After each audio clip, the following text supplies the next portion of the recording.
Paz do Senhor, irmãos.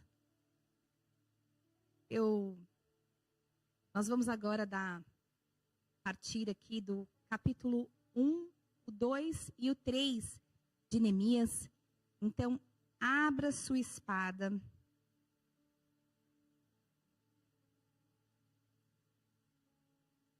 Só que antes de nós começarmos aqui a desfrutarmos do capítulo 1, 2 e 3, eu gostaria primeiro de fazer o resumo do resumo,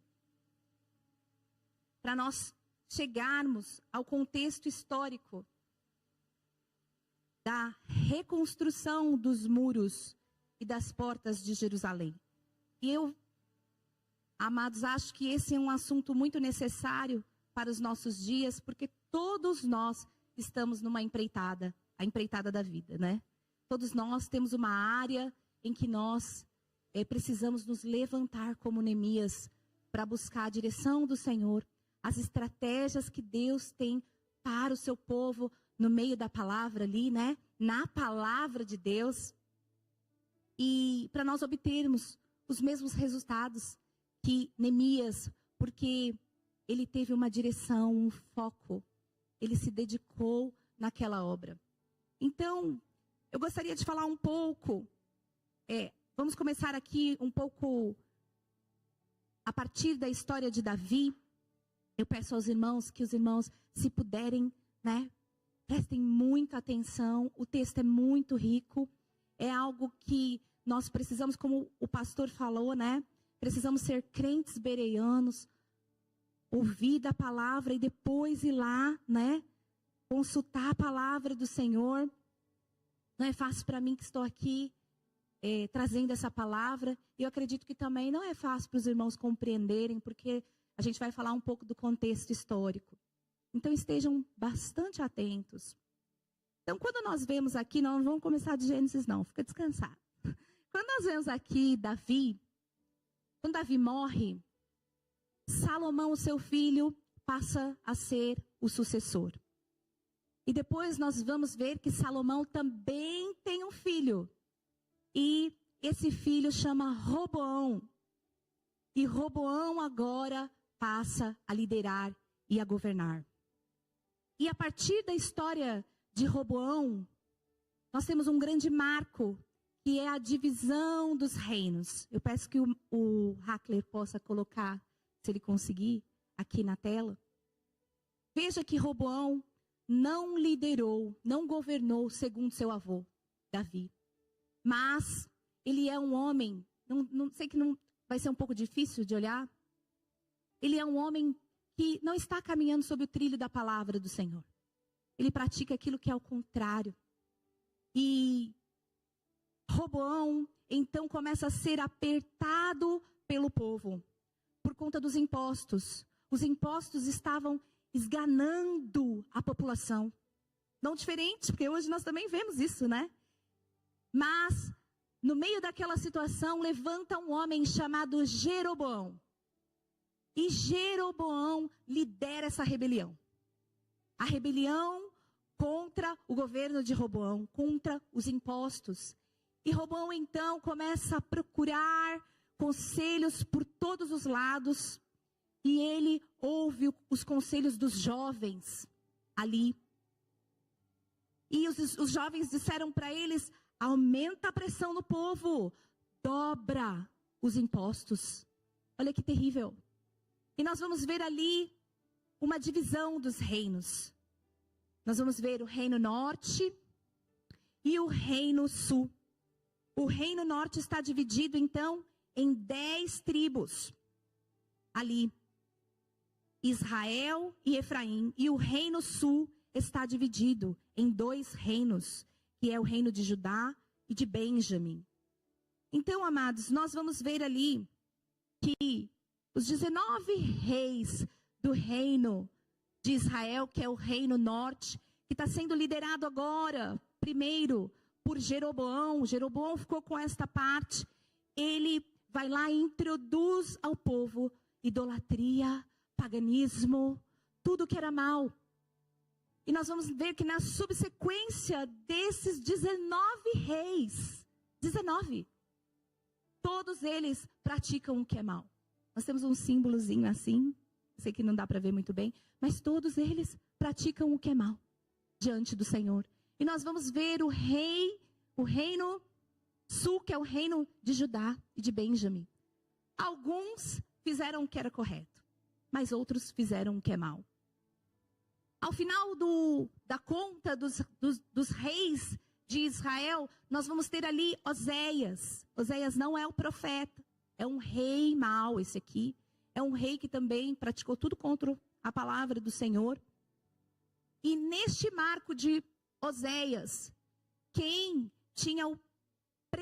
predominava nas regiões como império era o Império Assírio.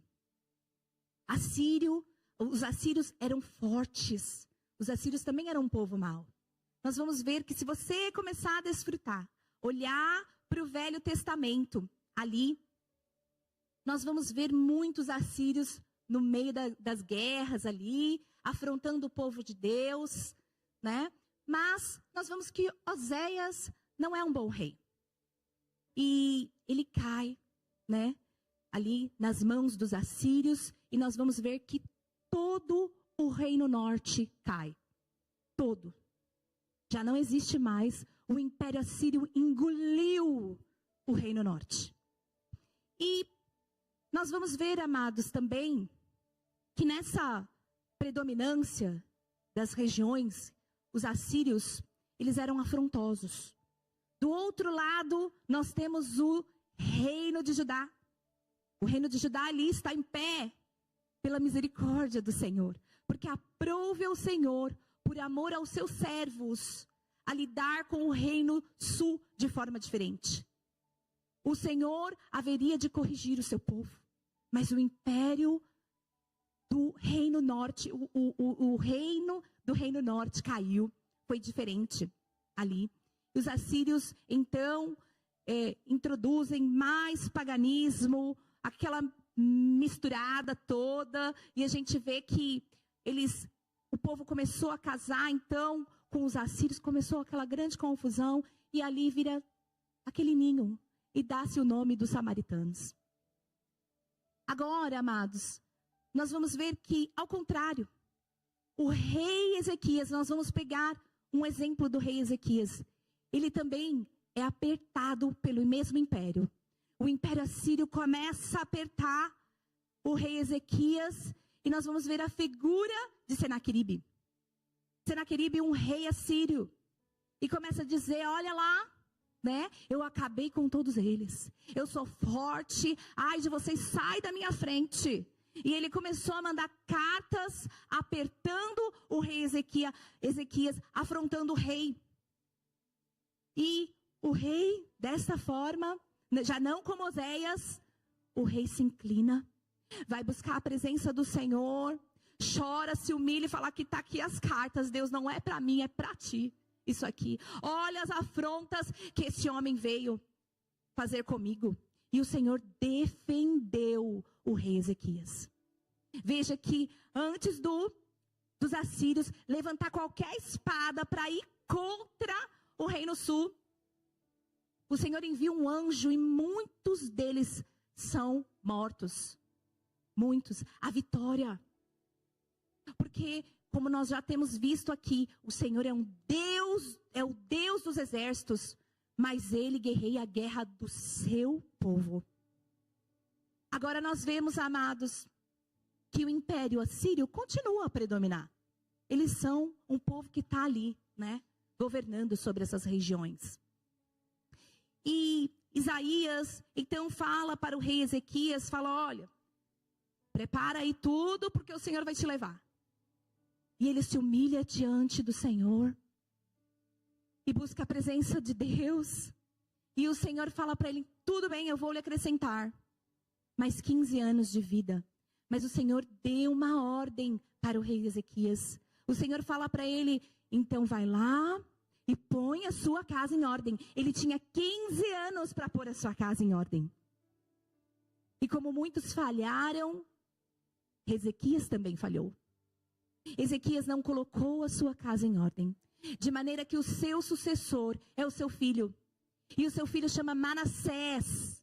Manassés é um rei terrível também. Começou a introduzir o paganismo, ele não é como o seu pai. Introduziu tudo que era errado para o povo. Inclusive, ele queimou seus filhos a Moloque. E fez com que muitos fizessem o mesmo. Terríveis são os pecados de Manassés diante do Senhor.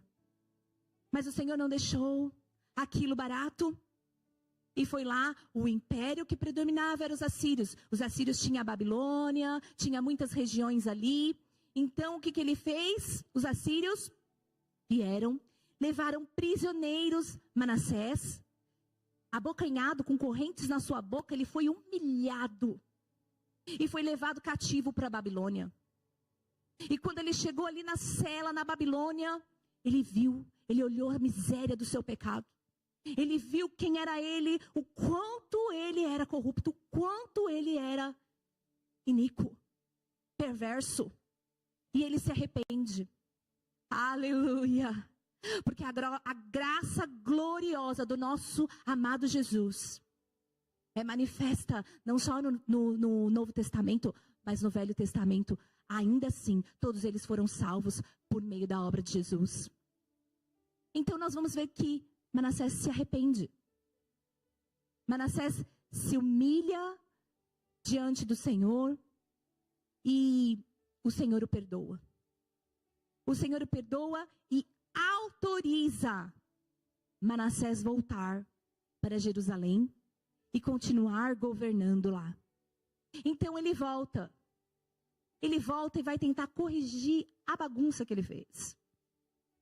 Mas, amados, o Senhor é gracioso, Ele nos perdoa, mas as consequências do pecado são avassaladoras. São terríveis. De forma que Manassés não consegue tirar o pecado do coração dos homens. Não consegue. Porque o povo está totalmente afundado na idolatria. Afundado. Queimando seus filhos, fazendo coisas terríveis. Era aos sons de tamborins e atabaques, para que não ouvisse o barulho das crianças queimando. Terrível era. E nós vamos ver a sucessão desses reis, continuando nas suas impiedades, fazendo o que é mal diante do Senhor. E o Senhor levanta os profetas. Vamos olhar Jeremias, dizendo: se arrependam. Voltem-se para o Senhor. Voltem-se para o Senhor, porque virá Nabucodonosor, virá a Babilônia e vai nos levar cativo. E o povo não se arrependeu. O povo continuou praticando o que era mal. E a Babilônia, que estava sob o domínio do Império Assírio, começou a se agigantar. Eles começaram a ficar um grande império, gigantes, de maneira que eles engolem agora o Império Assírio e predominam. É eles que estão na bola da vez agora. O Império Babilônico. Então Nabucodonosor começa a mirar Jerusalém. E eles vêm, então, em partes, leva o povo cativo para a Babilônia. E se cumpriu a palavra do Senhor. Eles foram levados para a Babilônia para a correção do Senhor. E aleluia por isso. Porque mesmo diante do pecado deles, amados, Deus teve misericórdia para com este povo. Para levar eles cativos para a Babilônia, para ainda os corrigir. E assim também, muitas vezes, acontece conosco. Do Senhor nos tocar e nos ferir. E acontecer coisas que não dá para explicar a conta daquilo. Mas é por amor a nós. Para o Senhor nos corrigir. E o Senhor corrigiu o povo. O povo ficou lá, passou pela vara do Senhor. Mas essa faca não é faca de um lado só. É faca de dois lados, que corta para o lado do povo e chega a conta para Nabucodonosor também. Chegou a conta para ele. E nós vamos ver então Nabucodonosor comendo capim e se arrestejando como um animal. Veja que o Senhor fez com ele. E ele olhou para a miséria do seu pecado, ele olhou para o seu coração e ele se arrependeu. Aleluia! Glória a Deus. Mas nós vamos ver que depois dele, Ainda tiveram mais 2 que sucederam a Nabucodonosor, Nabonido e Belsazar. Agora nós vamos olhar para o capítulo 5 de Daniel, no verso 24, que vai dizer assim, amados. Aquele Belsazar, o que ele fez? Jerusalém estava totalmente destruída, porque quando o povo foi levado para o cativeiro, Nabucodonosor pegou os utensílios do templo, a cidade estava devastada. Queimadas as portas, os muros, templos, estava tudo derrubado. Terrível estava aquele lugar. E então esse rei,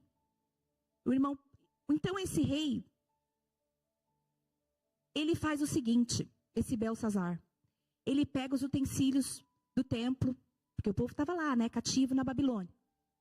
Ele pega os utensílios, pega as taças e começa a se embriagar com as prostitutas ali.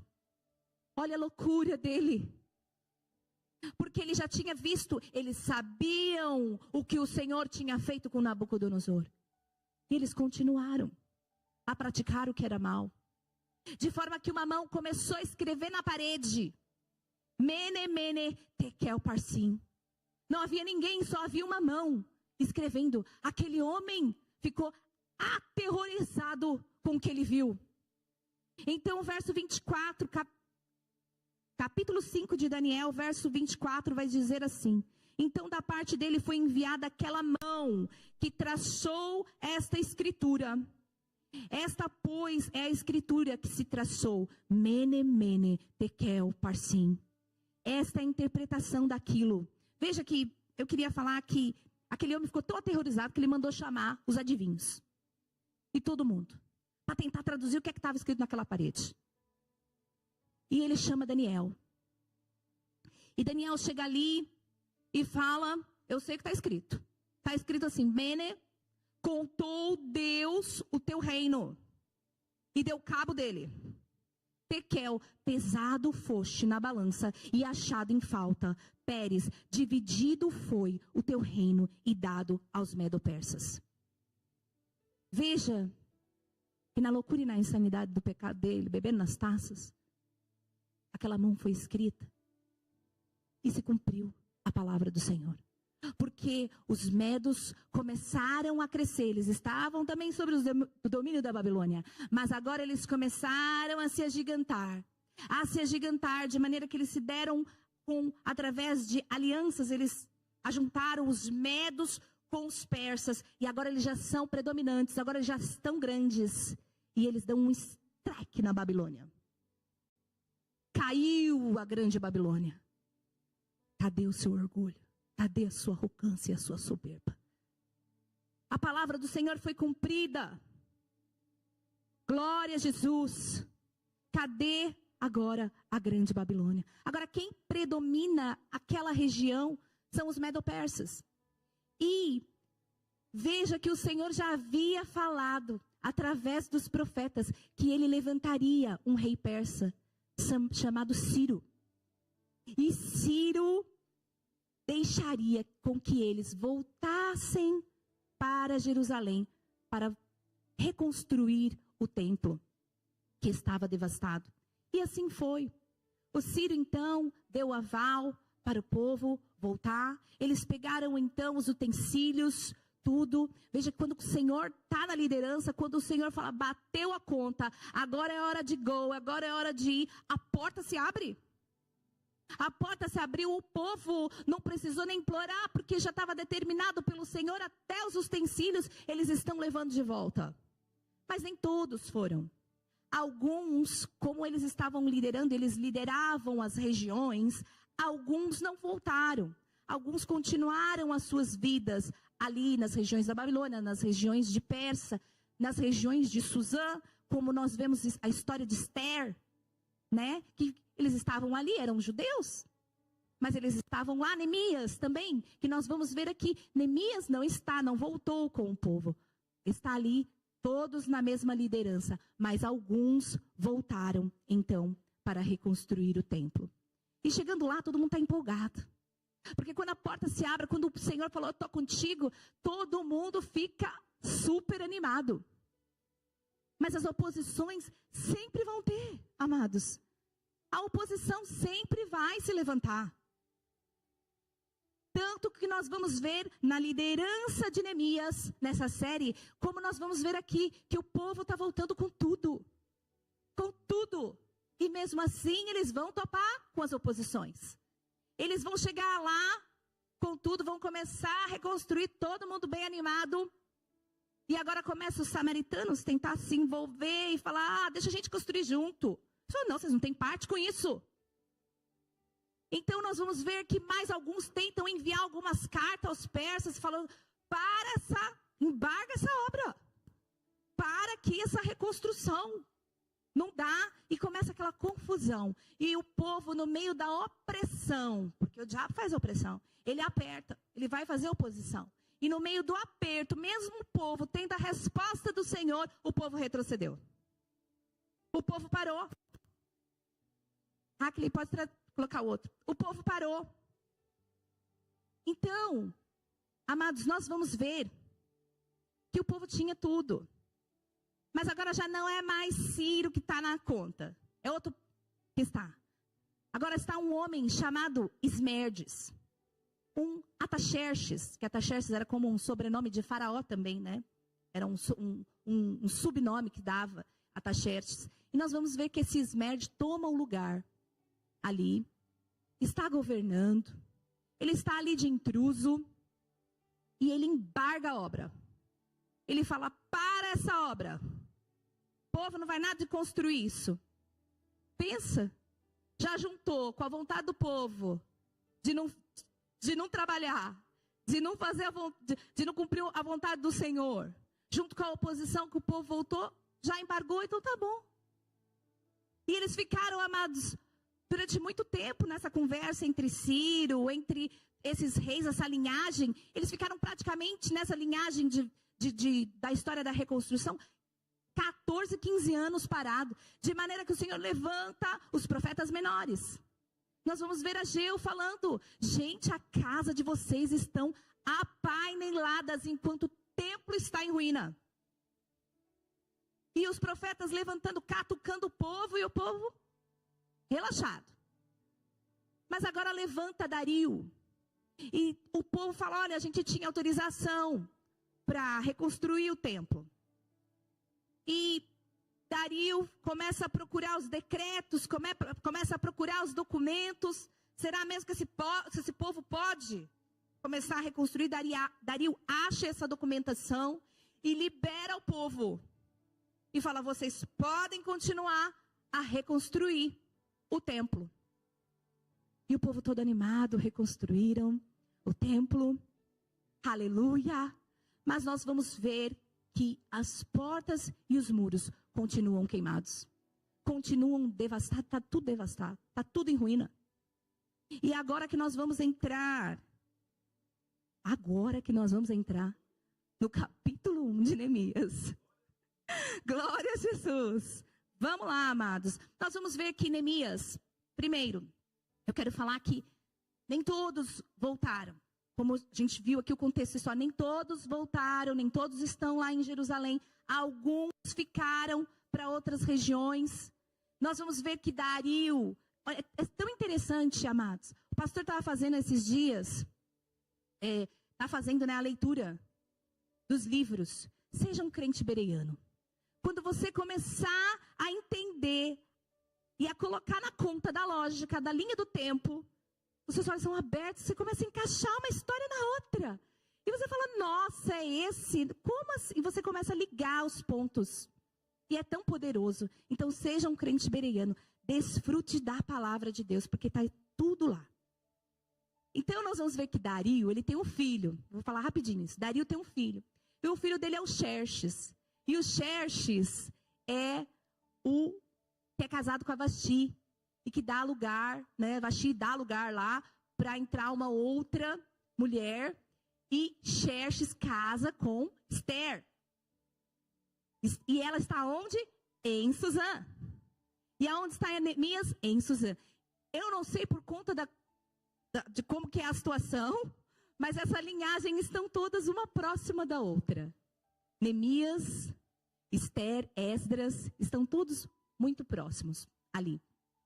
Então nós vamos ver que agora tem um outro Ataxerxes.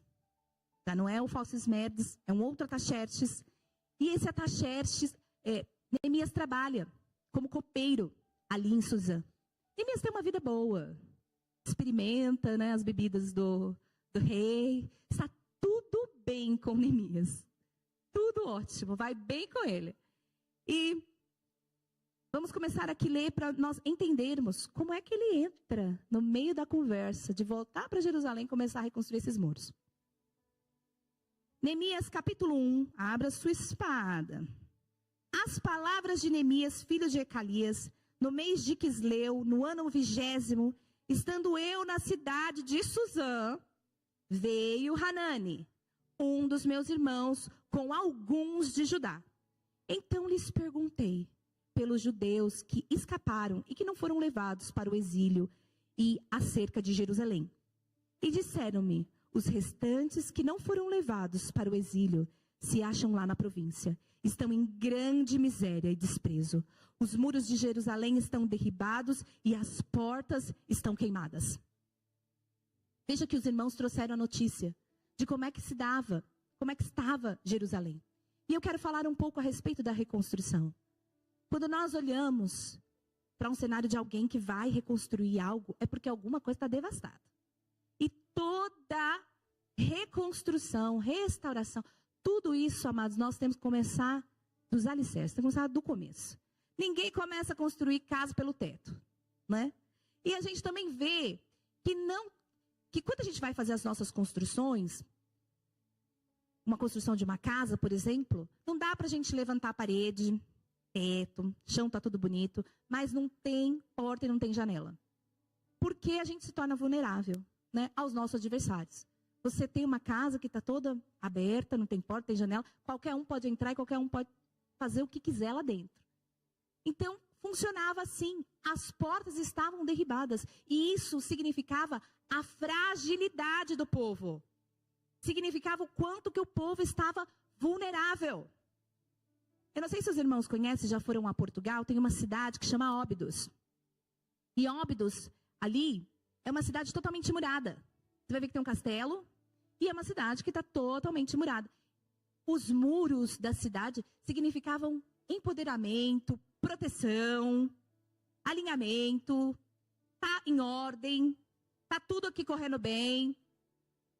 E assim também, quando nós olhamos para nós, esse templo aqui, essa casa que o Senhor nos deu, se nós, depois da queda, a gente não dá para sair nu pela rua. A gente tem que se vestir, porque aprova é o Senhor. Aprova é o Senhor nos vestir, de maneira que também revelasse Cristo em nós, porque Ele nos vestiu, Ele cobriu a nossa nudez. Agora, nós vamos ver, amados, que a gente não consegue sair, né, sem roupa. Porque isso vai mostrar o quê? A nossa vulnerabilidade também, diante do nosso adversário. Diante de todos os crazes aí que tem aí. Não é? Então, a mesma coisa, as portas significavam fragilidade, porque os inimigos vinham e faziam o que quiser. Então, verso 4. Tendo eu ouvido essas palavras, assentei-me e chorei. E lamentei por alguns dias, e estive jejuando e orando perante o Deus dos céus. E disse, Senhor, Deus dos céus, Deus grande e temível, que guardas a aliança e a misericórdia para com aqueles que te amam e guardam os teus mandamentos. Estejam, pois, atentos os teus ouvidos e os teus olhos abertos para acudires à oração do teu servo, que faço hoje na tua presença de dia e de noite, pelos filhos de Israel, os teus servos. Quero colocar até essa vírgula. Veja que Neemias não se encheu somente de empatia, porque a empatia, ela não nos move. Ela faz com que a gente sinta a dor do outro, é verdade. Ela vai fazer com que a gente sinta, olha lá a situação do meu amigo. Mas quantas vezes nós sentimos essa tal empatia e não nos movemos para nada? Olha só que triste, olha esse vídeo. Olha essa situação, essa cidade. Né? Neemias não fez isso. Nós devemos, amados, olhar todas as estratégias que Neemias fez. Porque Neemias, ele se assentou, e ele não ficou só sentado, falando, coitado daquele povo, gente. E lá tomando seu chá. Ele chorou, ele jejuou, ele se posicionou e ele fez algo. E é isso que nós devemos ser movidos pela compaixão. Porque é ela que faz você sair do seu lugar e agora pegar a sua mão e fazer alguma coisa pelo outro. Porque só sentir a empatia sem fazer nada, não vai adiantar nada para o outro, né?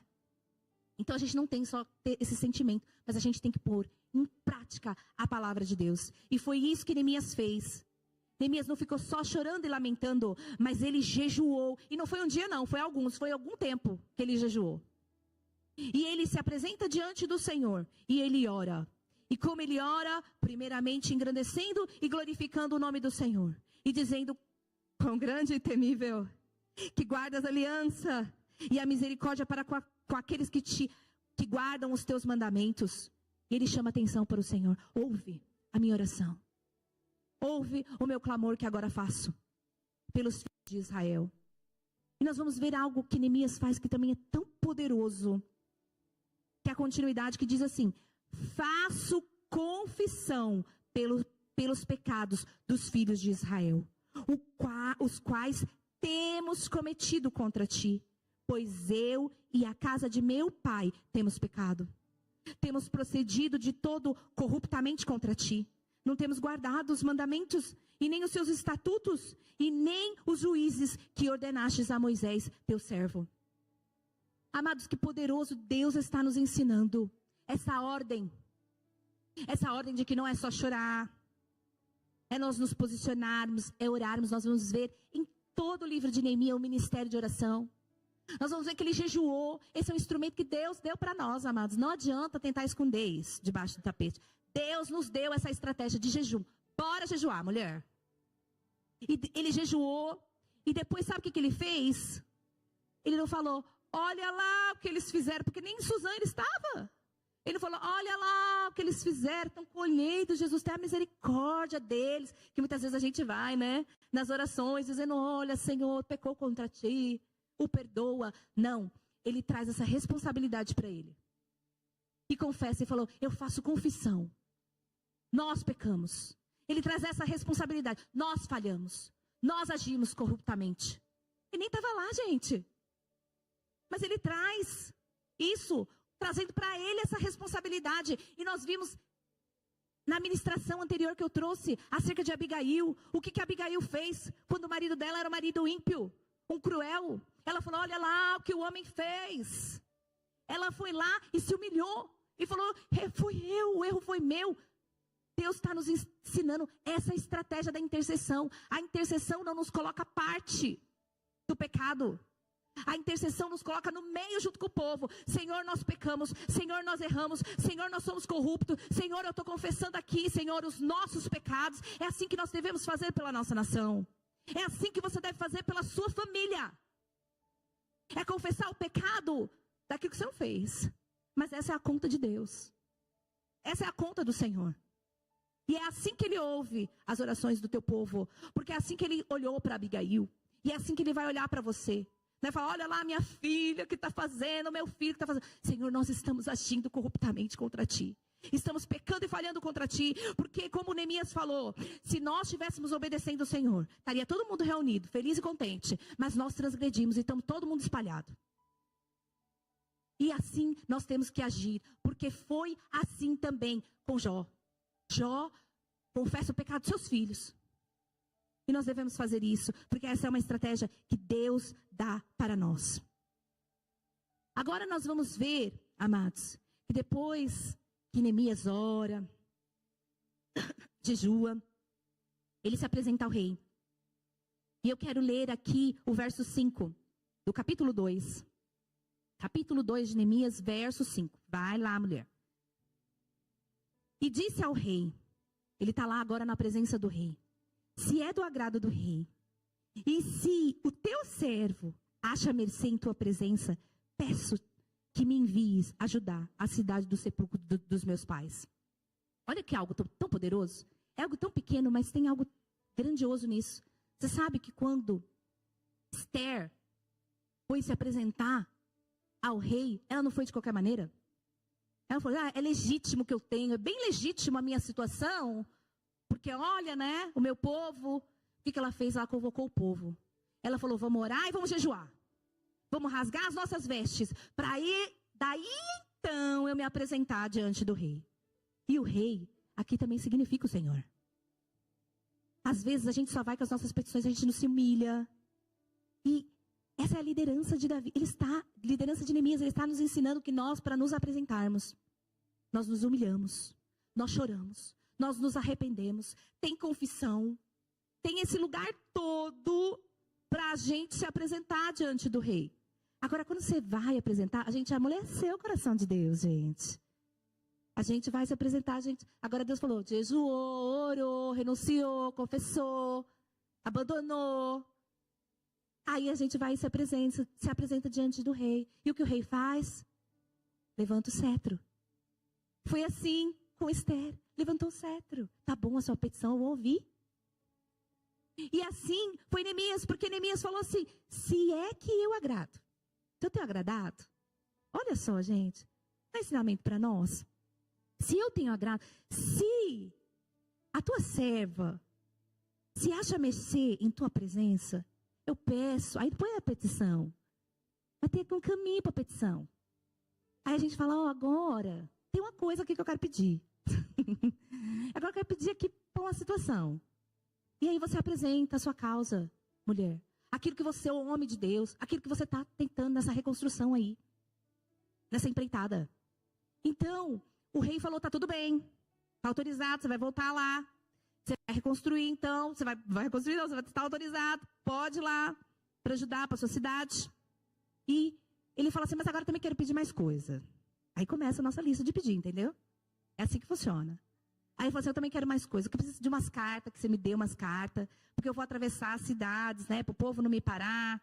Né, para o povo não impedir que eu atravesse a cidade até chegar lá. Eu preciso de umas cartas que você possa autorizar, falar para os outros reis para eu poder passar. E eu também preciso de outra coisa.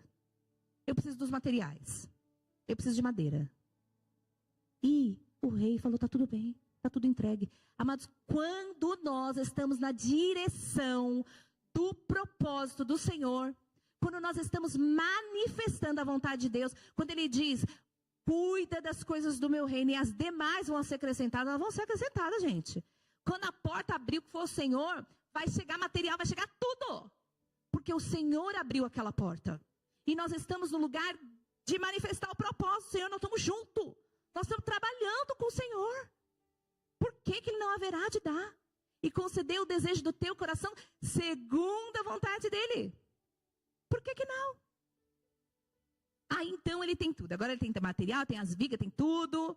Bora chegar lá em Jerusalém, Judá. Vamos ver o que aconteceu aqui. Capítulo 2, verso 11. Cheguei a Jerusalém, onde estive 3 dias.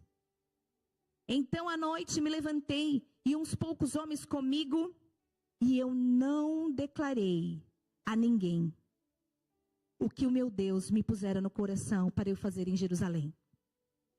Verso 16. Não sabiam os magistrados aonde eu fora nem o que eu fazia, pois até aqui eu não havia declarado nada, coisa alguma. Nem aos judeus, nem aos sacerdotes, nem aos nobres, nem aos magistrados, nem aos mais que faziam a obra. A gente viu essa estratégia do Senhor em Abigail. Deus nos deu um lugar chamado boca fechada. Silêncio.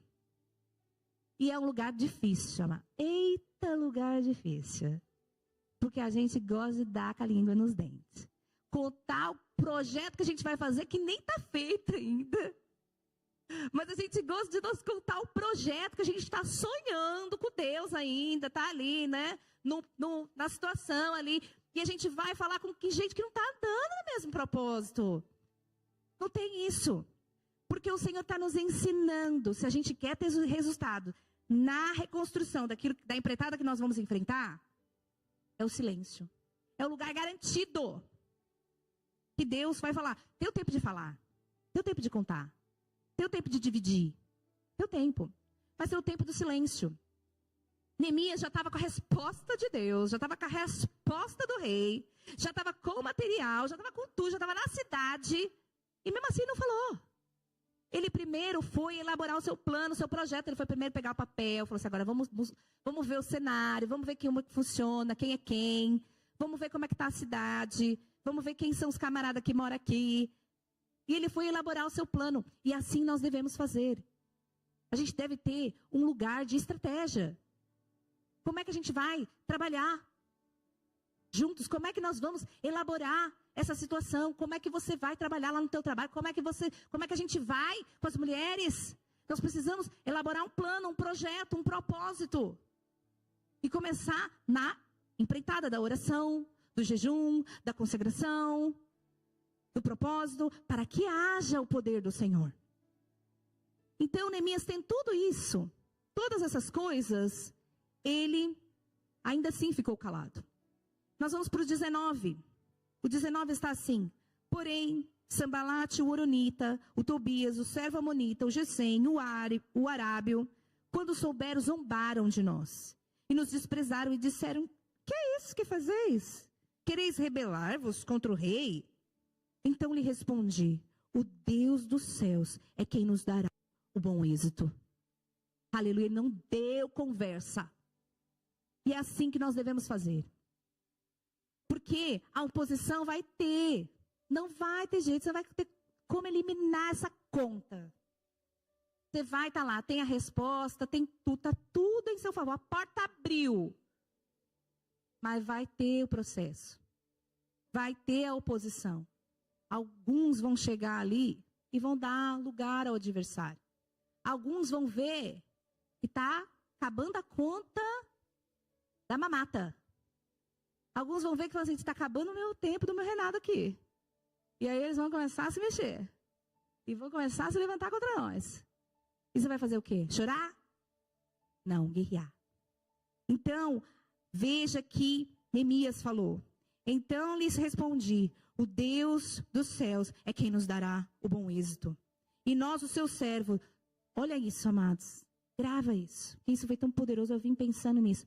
E nós, os teus servos, nos disporemos e reedificaremos. Vós, todavia, não tendes parte e nem direito nesse memorial em Jerusalém. Nós vamos ver que Deus está nessa empreitada. O Senhor é o Senhor dos exércitos. Ele está nessa empreitada. A gente tem um sim e o amém do Senhor. Mas o Senhor conta conosco. Porque Ele vai dizer assim, quem vai nos dar o bom êxito não é a minha força. Não é a minha vontade, nada disso. É o Senhor. É Deus que nos dará o bom êxito. Essa glória é dele, não é dos homens. Não é porque você é bom, porque você conseguiu, porque você orou muito, você jejuou muito. É porque Deus vai te dar o bom êxito. É Ele que recebe toda a honra, é Ele que recebe todo o louvor, é dele. Ele não divide conosco a glória dele. Agora, existe uma responsabilidade nossa, que é nós nos disporemos e reedificaremos. Há um tempo atrás, a Dani, numa live, falou, nós precisamos orar para que haja disposição em nós. E de fato é isso. Porque o Senhor está conosco, mas Ele procura pessoas que estão disponíveis. Porque a capacitação vem dEle. É Ele que vai te dar a capacitação. Mas nós precisamos estar nesse lugar de nos dispor. Nós nos disporemos. E vamos trabalhar e vamos reedificar. Essa obra é do Senhor, mas Ele conta com você. Ele conta comigo. Até porque para aquilo que você não sabe fazer, mulher. E homem de Deus. Até para isso, Ele conta com você. Ah, mas eu não sei. Então vamos aprender. Na disposição e na reedificação, nós vamos caminhar junto. Porque nós vamos estar nesse lugar de manifestar o propósito e o plano de Deus. E nós vamos dizer, todavia, adversário, você não tem parte com isso. Porque foi assim. Com os adversários, a resposta de Neemias falou, todavia, vocês não têm memorial nisso. E o capítulo 3, eu vou passar bem rápido, porque já deu a conta da conta. O capítulo 3 é que agora Neemias começa a dar o serviço para o povo. Tá bom? Você vai fazer tal coisa, as mulheres, isso, todo mundo entrou na conta para reedificar. Todo mundo. a família tal vai fazer assim, o lado... Todo mundo vai trabalhar. Não tem ninguém que vai ficar no ócio. Não dá para ficar no ócio. Os campos estão verdes. Tem trabalho para mais de metro. Tem muro para retificar. As portas tudo queimadas. Todo mundo precisa fazer. Mas todo mundo vai? Não. Por quê? Neemias vai falar aqui. Está no verso 5, no capítulo 3, que diz: porém, não... Os seus nobres, vou ler só a metade, a partir de uma vírgula aqui, os irmãos acompanham. Os seus nobres, porém, não sujeitaram ao serviço do seu senhor. Ele nem colocou a conta dele. Tipo assim, não se sujeitou ao que eu falei. Não se sujeitou ao Senhor, porque essa obra é do Senhor, gente. Essa obra é de Deus. Ele nem trouxe essa conta para ele, dizendo, não, essa obra é minha, nada. Ele está dizendo, essa obra do Senhor, alguns dos nobres não quiseram papo com a conversa. Não quiseram se sujeitar. E assim nós temos, no meio do povo de Deus, alguns que vão se sujeitar ao Senhor. E alguns que não vão. Alguns que vão pôr a mão na obra. E outros vão dizer, eu não sei fazer. Ah, não dá para mim. Ah, eu não tenho tempo. Ah, mas eu não posso. E assim vai. Mas estes são aqueles que muitas vezes querem os resultados. Eles querem um bom resultado. Querem ver o bom resultado. Querem ver a manifestação do poder do Senhor. É aqueles que passam a conta para os outros. Ora por mim, faz por mim. Você ora, 6 horas, 6 horas. Você ora por mim, senta em jejum por mim. Ora aqui por mim, faz aqui por mim. E porque ele quer o resultado, mas não quer pôr o joelho no chão. Não quer jejuar. Não quer orar. Jejua aí por mim, faz aí por mim. Não dá, amados. Então, alguns não fizeram, né? Mas essa conta também não é nossa. Também não é nossa. Porque essa obra não é nossa. É do Senhor. Porque a palavra do Senhor diz, eles não se sujeitaram ao serviço do Senhor. É do Senhor e pronto. E sabe quem separa isso? O Senhor. A palavra de Deus diz que João vai dizer que a pá e a eira está na mão do Senhor e ele vai limpar. É ele que vai trazer para pôr para cá uma banda e a outra banda para cá. É ele que vai fazer isso, não somos nós. Nós vamos pedir, nós vamos falar, nós vamos ser o porta-voz do Senhor, como Neemias foi, e vamos fazer aquilo que é da nossa parte. Edificaremos e retificaremos. Nós vamos estar na disposição e olhando para o plano e o propósito do Senhor. Aleluia. Esta é a palavra que eu gostaria de deixar para os irmãos. Eu sei que poderia continuar.